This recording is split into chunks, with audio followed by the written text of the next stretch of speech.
माझं सोलापूर न्यूजमध्ये आपल्या सगळ्यांचं स्वागत। प्रशिक्षणार्थी पोलीस अधिकाऱ्यासह पोलीस पथकाने छापा टाकून मुंबई इंडियन विरुद्ध लखनौ सुपर जायंट्स यांच्यातील चालू असलेल्या IPL क्रिकेट मॅचवर तसेच ऑनलाईन सट्टा खेळताना दोघांना रंगेहात पकडले।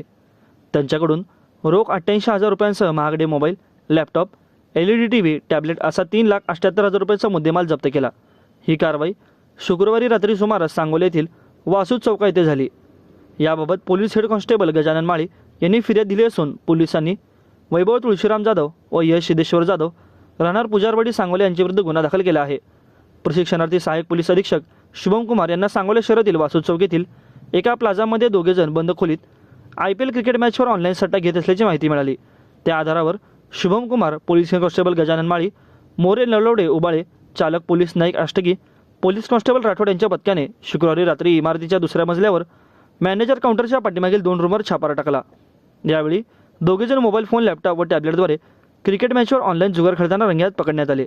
त्यांच्याकडून रोख 88,000, 25,000चा लॅपटॉप, 10,000चे टॅबलेट, 1,00,000 रुपयांचे 2 मोबाईल, 25,000चे मोबाईल, 1,000चे 5 मोबाईल, 25,000चे LED TV तसेच जुगार साहित्य असा एकूण 3,78,000 रुपयांचा मुद्देमाल जप्त करण्यात आला। माझं सोलापूर न्यूज या YouTube चॅनलला सबस्क्राईब करा आणि बेल आयकॉन प्रेस करायला विसरू नका।